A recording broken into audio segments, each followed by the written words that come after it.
하나님, 오늘 또 저희들의 발걸음을 주의 보좌 앞으로 인도해 주셔서 감사함을 드립니다. 이 시간 또 기록된 말씀 가운데 나를 향한 하나님의 음성을 듣고자 합니다. 이 시간 우리 각 사람의 귀에 안수하시고 우리의 영의 귀를 열어주시옵소서. 또한 우리 각 사람의 눈에 안수하셔서 영의 눈을 열어주셔서 보좌에 앉아서 살아계시며 다스리시고 통치하시는 하나님의 영광을 바라볼 수 있는 복된 시간이 될 수 있도록 축복해 주시옵소서. 예수 그리스도의 이름으로 기도하옵나이다. 아멘. 1월달에 멤피스에 가서 이제 강의할 때 사모님이 이제 메시지를 하나 보냈습니다. 링크를. 그 내용이 뭐냐면은 이예란입니까? 그 백세 인생이라고 하는 노래 부르는 가수 아세요? 이예림인가? 이예란이라고 하는 그 분이 부른 백세 인생 그거 보내서 이렇게 유튜브에 보니까 너무 재밌는 거예요, 그 노래가. 그래가지고 거기 이제 학생들 클래스에 제가 들어보라고 틀어주니까 거기 있는 목사님들 다 알고 있더라고요. 그거 고하라 그거지요. 벌써 다 알고 계시더라고요. 전해라 그거죠. 저만 모르고 있었고, 저만 좋다고 몇 번을 보니까 너무너무 재밌었습니다. 그게 60세부터 시작해갖고, 60세에 저승에서 데리러 오거든, 아직 젊어 못 간다고 전해라. 70세에 저승에서 데리러 오면은 아직도 할 일이 남아 못 간다고 전해라. 그리고 이제 계속 80세, 90세 이제 이렇게 하는데, 그 100세, 제목이 100세 인생인데, 그 몇 살까지 노는 줄 아세요, 혹시? 제목이 100세 인생인데, 그 노래가 몇 살까지 노는가 아세요? 노래를 들어보면은 150까지 나와요, 150. 100세에 저승에서 데리러 오거든, 극락왕생할 날을 찾고 있다 전해라. 내가 이제 극락에 가서 다시 극락에서 새로 태어날 날을 찾고 있다 전해라. 근데 재밌는 것은 100세 인생인데 제목이 100세에서 끝나지 않고 150세에 저승에서 찾아오거든 내가 이미 극락에 와 있다고 전해라. 그러니까 앞으로 오는 세대는 노래를 들어보면 100세 인생인데 100세까지 산다는 것이 아니라 100세부터 150세까지 산다고 사실상 그 내용이죠. 내용을 가사를 가만히 살펴보면 앞으로는 최소한 100세에서 150세까지 우리 수명이 그렇게 될 것이다라고 이야기를 합니다. 블레셋이라고 하는 강대한 나라가 있었는데 블레셋의 왕이 이스라엘에 사람을 보냈습니다. 우리가 곧 쳐들어간다고 전해라. 그 말 듣고 난 뒤에 이스라엘 왕이 너무너무 놀랐습니다. 그래서 백성들에게 이렇게 전했죠. 블레셋이 쳐들어온다고 전해라. 그 말을 다 이스라엘 사이에 전파가 된 거예요. 쳐들어온대. 사람들이 막 전한 겁니다. 그래서 결국은 두 나라가 엘라라고 하는 골짜기를 중심으로 양 진영에서 만나게 되었습니다. 근데 블레셋이라고 하는 나라는 당시에 팔레스타인 지역에서 가장 강대한 나라였습니다.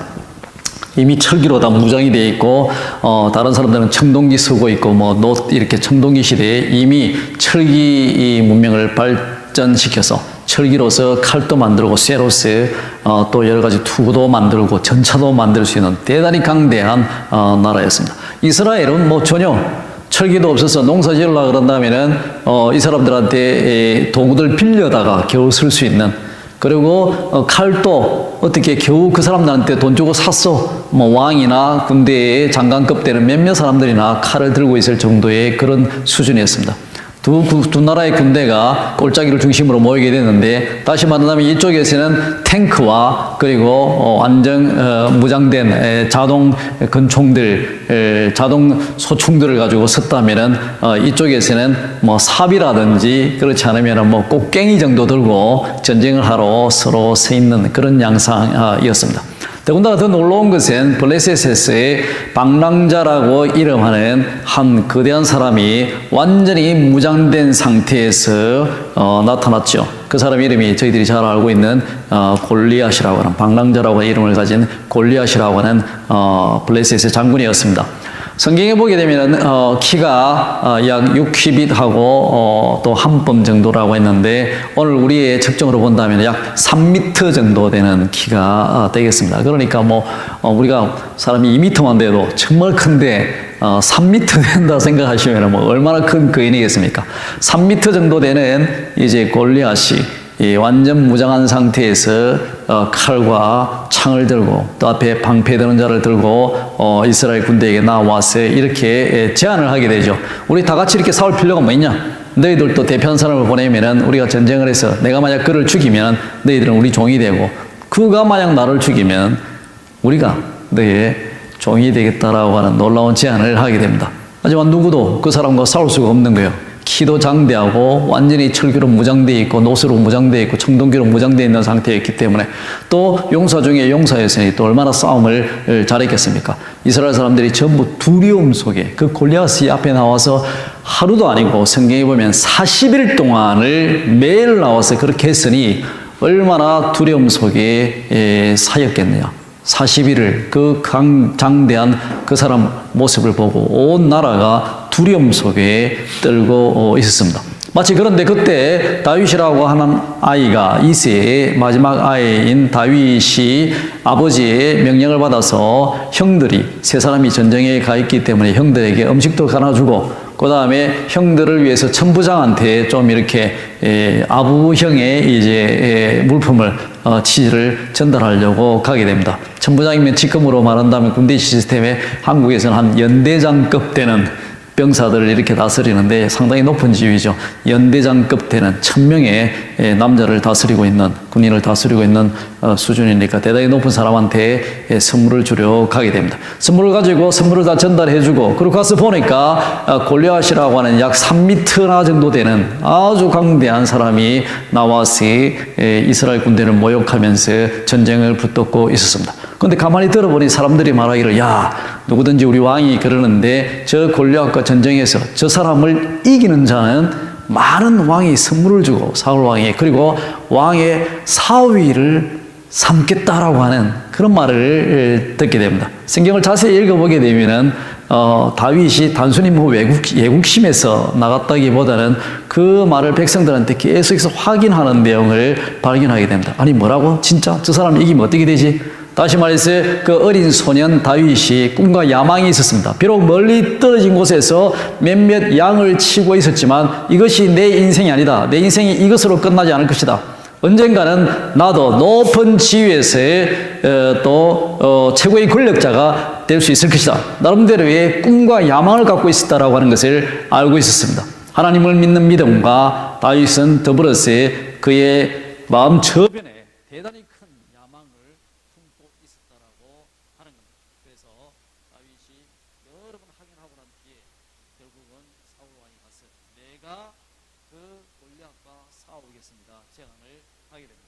사울 왕이 그 말을 듣고 우린 다윗을 사용하니까 자기가 있는 군복과 칼과 군복과 칼을 주지만 다윗에게는 전혀 불편한 내용이었습니다. 그래서 결국은 다 그런 것을 제거해버리고 평상시에 자기가 양을 지킬 때 사자와 또 곰들과 싸울 때 사용했던 그런 제목들을 걸렸습니다. 던지게 되는 것입니다. 그래서 여러 가지 청소가 이렇게 나가겠습니다. 그 중간에 물론 것을 딱 돌려서 무조건을 탁 놓으면은 이게 날아가게 됩니다. 그래서 거기에 대단히 익숙했기 때문에 다윗이 그냥 시냇가에 가서 매끄러도 5개를 들고 나가서 이야기합니다. 그리고 자기가 있는 수 있는 재물을 차고 그를 등에 놓고 나가게 되죠. 앞에서 보니까 3m 되는 강대한 골리앗이 어린 다윗을 보니까 무시 이렇게 말하게 됩니다. 사실은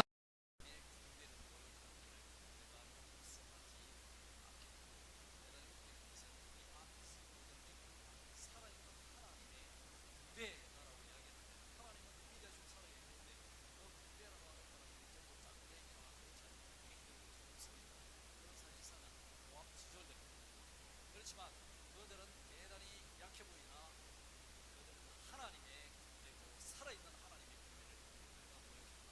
내가 그것을 용서하고 그들 승포하게 됩니다. 그런 다윗이 무슨 말로서 이 사람들 모함지도록 살아계신 하나님의 교회라고 성경을 있잖아.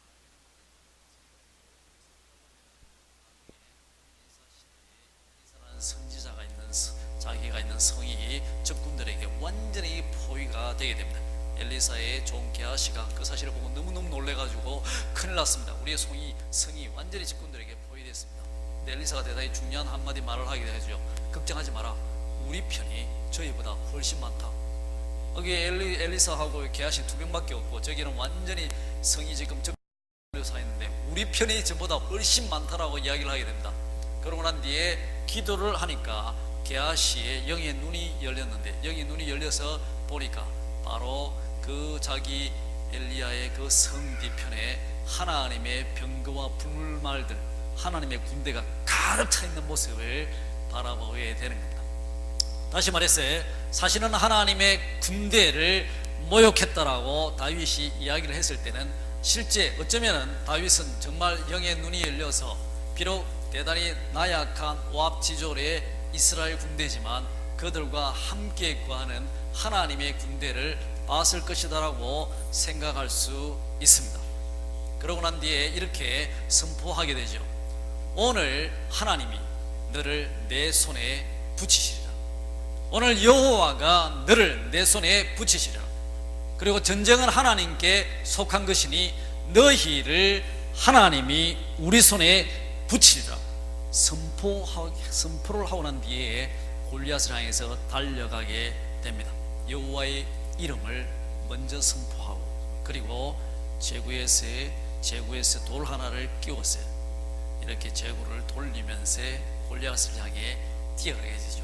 그리고 있는 힘을 다해서 골리앗을 향해서 돌 하나를 제구를 통해서 던지게 되는데, 성경은 놀랍게도 그 돌이 날아가서 3m나 되는 골리앗의 이마에 박혔다라고 이야기를 합니다. 아니, 얼마나 세게나 던졌었기에 이렇게 돌이 박혔을까? 시냇가에서 와서 온 매끈한 돌이 이마에, 제가 이거 성경을 읽을 때마다 항상 야, 얼마나 세게 던져서 던졌길래 돌이 이마에 박혔냐? 빼쪽한 돌도 아니고 매끈한 돌을 주었다고 성경에서 이야기했는데, 그럴 때마다 항상 떠오르는 이미지는 아마 제구를 막 돌리고 있을 때 하나님의 천사가 다윗 옆에 서서 같이 다윗의 팔을 잡고 엄청 빨리 돌려서 돌을 날렸다, 그런 어떤 하나의 이미지를 가지게 됩니다. 내지는 다윗이 막 돌려서 돌을 던졌는데 날아가는 돌을 천사가 날아와서 중간에서 잡아서 다시 한번 있는 힘을 다해서 던지지 않았을까.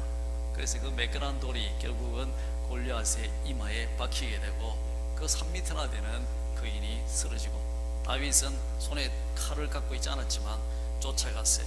그 골리앗이 차고 있는 칼을 뽑아 그를 처단하게 됩니다. 다윗의 승리고 동시에 이스라엘의 승리고 또 하나님의 이름을 선포했기 때문에 하나님의 영광이 나타나는 놀라운 순간이었다라고 하는 것입니다. 골리앗은 우리 인생 중에 우리가 대면해야 될 그런 많은 두려운 난관을 뜻합니다.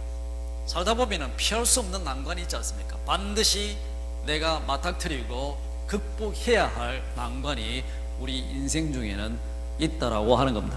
그런데 단순히 어려운 것이 아니라 어떤 난관들은 우리에게 대단히 두려움과 공포심을 자아내게 됩니다. 야, 내가 이거 피할 수 없고 내가 이걸 대면해서 해야 되는데 마음이 너무 두려운 거예요. 가슴이 떨린다라고 하는 겁니다. 만약 우리의 삶 속에 내가 피할 수 없고 대면해야 되는데 나로 하여금 극도의 공포심과 두려움을 일으키는 그 어떤 것이 있다면 우리는 그것이 바로 나의 골리앗이다라고 말할 수 있습니다.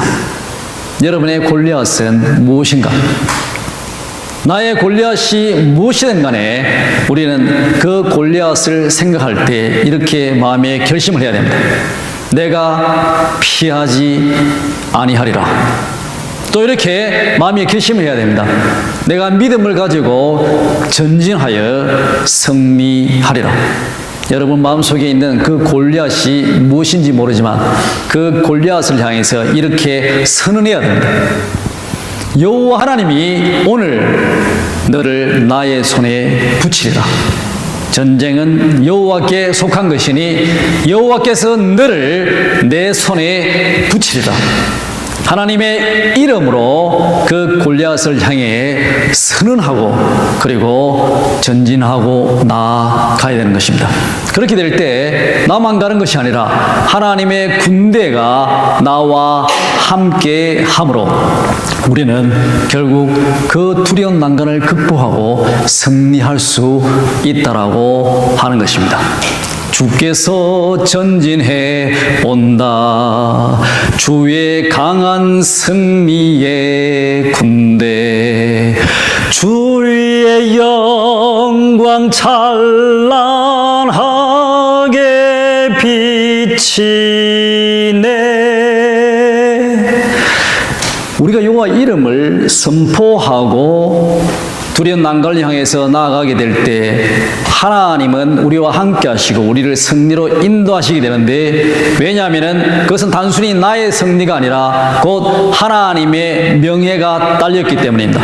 하나님이 나를 위해 싸우는 것은 자신의 명예를 위하여, 자신의 이름을 위하여, 다시 말해서 자신의 영광을 위하여 나를 위해 싸우신다라고 하는 것입니다. 그리고 내가 그 싸움에서 승리하게 될 때 대단히 두렵고 그 무서운 어려운 난관을 극복하게 될 때 바로 그 시점에 하나님의 영광이 나타나게 된다라고 하는 것입니다. 하나님은 너가 나의 이름을 불렀고 또 나의 이름으로 선언했고 여호와께서 오늘 너를 내 손에 붙이리라 선포하고 그 난관을 향해 전진하고 나아갔기 때문에 하나님은 거기에 책임을 지고 있는 것이죠. 그래서 하나님이 함께 하시고 그 난관이 극복되게 될 때 하나님의 영광이 나타난다라고 하는 것입니다. 하나님의 그 이름을 위해 우리를 위해서 싸우십니다. 그렇기 때문에 우리는 환난을 당했을 때 두렵고 어려운 난관에 직면했을 때 피하는 자가 아니라 하나님의 이름으로 선포하고 그리고 전진하는 자가 되어야 됩니다. 우리의 삶 속에 난관이 없기를 다들 바랍니다. 두려움 없는 삶을 살기를 바랍니다. 하지만 그것이 항상 좋은 것은 아닙니다. 때로는 우리는 두려운 난관이 필요합니다.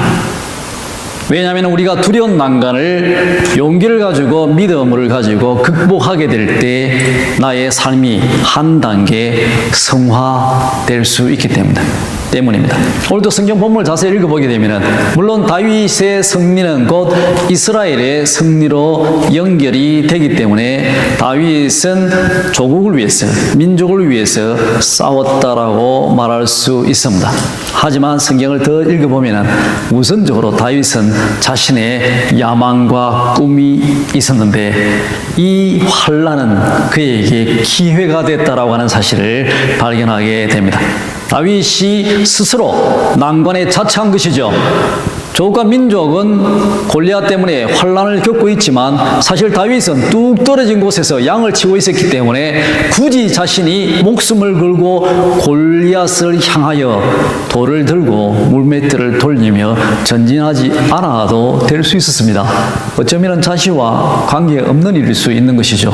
멀리 떨어진 곳에 그냥 양을 치는 목동으로 평화롭게 살 수 있었습니다. 만약에 그렇다면 다윗의 삶은 어떻게 됐을까? 여전히 아버지 밑에서 나이가 들도록 몇몇 양을 치는 목동으로서의 삶을 살고 그것이 그의 삶의 다하고 끝이었을 것이라고 생각합니다.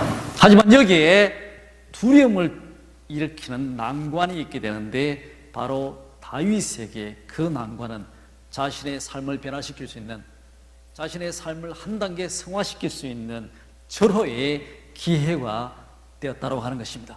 그래서 사실상 스스로 자원하는 마음으로 그 난관을 향해 나아가게 되는 것이죠. 결국은 다윗이 승리하게 되고 그 승리의 결과로 왕의 사위가 되게 되고 이스라엘의 젊은 나이의 군대 장관이 되게 되고 결국은 이스라엘 전체의 왕이 되며 제국을 일으키는, 나라를 일으키는 시조가 될 수 있었다고 하는 것입니다. 결국은 그것 때문에 그의 아들들이 메시아의 칭호를 받게 되었다라고 하는 것입니다. 그 칭호 속에 그리스도가 탄생되고 인류의 구원을 위해 일할 수 있었기 때문에 오늘 다윗의 이런 스스로 난관을 향해 나아가는 결단은 얼마나 중요한 의미를 가지는지 모른다라고 하는 것입니다. 우리는 너무 다 두려움을 피하고 난관 없이 살려고 노력합니다. 하지만 그것이 결코 우리의 삶에 도움이 되지는 않습니다. 이번에 제가 강의하면서 목사님들 15명 중에 한 분은 우리 나오미 목사님이라고 미국의 백인들만 모이는 감리교회 목사님이세요. 한국 분이신데 또 여자신데 한 100여 명 모이는 백인 감리교회의 담임 목사님이세요. 제가 보니까 뭐 영어를 완벽하게 이렇게 하십니다. 근데 그분이 이번에는 영어 클래스를 듣다가 제가 하는 세미나에 오고 싶다고 해서 우리 세미나에서 같이 이렇게 수업을 들었습니다. 수업을 다 듣고 이렇게 하다가 강의를 듣고 그분이 와서 저한테 말하기를, 목사님, 자기 박사학위 논문에 이번에 마지막 세미나인데 프로포절이 이미 통과됐다라고 하는 겁니다. 이미 통과됐는데 제가 강의를 듣다가 깨달은 게 있어서 자기 통과된 프로포절을 포기하고 다시 프로포절을 쓰겠다라고 말씀을 하더라고요. 저도 대단히 놀랐습니다. 사실 박사학위 공부하시는 분들은 프로포절이 얼마나 중요한지 아시죠? 이 프로포절이 통과돼야 뭐가 되니까. 그래서 프로포절이 통과되면은 그냥 프로포즈를 따라서 이제 프로젝트를 실행하게 되면은 박사가 되는 겁니다. 그래서 그 프로포즈를 통과하기까지 이분이 얼마나 고생했을 텐데, 얼마나 스트레스 받고 고생했을 텐데, 이 프로포즈는 이미 좀 통과되었는데, 강의를 듣고 이분이 말하기를 자기가 이 프로젝트를 하는 것보다 강의를 듣고 난 뒤에 깨달은 바가 있어서 이 프로젝트를 완전히 다른 프로젝트로 프로포즈를 다시 쓰는 것이 자기 인생에 더 의미가 있을 것 같아 말씀을 하시고 학교에 이야기를 해서 어프로브를 받도록 하겠다 그러더라고요. 그러고 난 뒤에 닥터 우드라고 제 위에 이제 보스죠. 그분하고 같이 이야기를 해가지고 어프로브가 되었습니다. 그래서 제가 논문 지도를 해주기로 하고 프로포즈를 다 새로 쓰기로 결정을 하신 겁니다. 야, 저도 대단히 사실 감동을 받았습니다. 대부분 사람들은 프로포즈를 통과하기 위해서 애쓰고 그런데 통과가 됐는데 그것을 다시 던져버리고 자기가 좀 더 의미 있는 삶을 살고 싶다고 그것도 나이가 연세가 있으신 목사님이 다시 프로포즈를 쓰겠다라고 제안하는 게 대단히 사실 감동 깊지 않습니까? 그래서 저도 그분을 존중하고 열심히 도와주려고 그렇게 예를 쓰고 있습니다. 우리가 난관을 때로는 내 스스로 찾아가야 될 필요가 있습니다. 찾아가지 않고 난관이 스스로 나에게 닥쳐온다면 좋은 기회가 닥쳐오기 때문에 기뻐해야 되는 겁니다.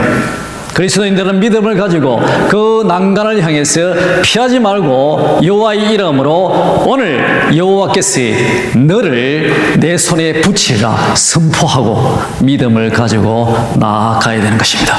내가 그 영광을 선포할 때 내 삶은 성화되고 하나님의 영광이 드러나게 되는 것입니다. 또 때로는 비록 난관이 있지 않다 하더라도 때로는 내 삶에 더 큰 의미를 부여하기 위해 나의 삶을 한 단계 성화시키기 위해 필요한 난관은 찾아갈 수 있는 그런 용기와 자세가 필요하다고 생각합니다. 여러분의 삶 속에 무엇이 골리앗인가 생각해 보시기 바랍니다. 무엇이 내가 피할 수 없고 반드시 대면해야 되는데 나에게 이루 말할 수 없는 두려움을 일으키는 것인가? 피하지 마시고 믿음을 가지고 전진하시기 바랍니다. 바로 그 난관을 생각하며 이렇게 선포하십시오. 오늘 여호와께서 너를 내 손에 붙였다. 그리고 전쟁은 여호와께 속한 것이니 여호와께서 너를 내 손에 오늘 붙이시리라. 여호와 이름을 선포하고 전진하셨어요. 승리를 거듭하는 저와 여러분이 되기를 주 이름으로 축원드립니다. 함께 기도하도록 하겠습니다. 하나님, 우리의 삶 속에 여러 가지 많은 어려움과 난관이 있음을 저희들이 고백합니다. 또 특별히 어떤 난관들은 저희들에게 이루 말할 수 없는 두려움을 주고 또 저희들을 왜소하고 작게만 만드는 그런 난관들이 있습니다. 그리 할지라도 여호와의 살아계신 하나님의 군대를 믿습니다. 저희들이 피하지 아니하고 믿음을 가지고 난관을 향하여 나아가며 여호와의 이름을 선포하게 될 때 주의 군대가 우리와 함께 하시면 저희들이 승리하게 되고 우리의 삶이 성화되며 더불어서 하나님의 놀라운 영광이 드러날 줄 믿습니다. 우리 삶 속에 다가오는 난관들을 피하는 약한 자가 아니라 믿음으로 나아가 전진하여 하나님께 영광을 돌려드리는 주의 백성들이 될 수 있도록 축복해 주시옵소서. 예수 그리스도 이름으로 감사하며 기도하옵나이다. 아멘.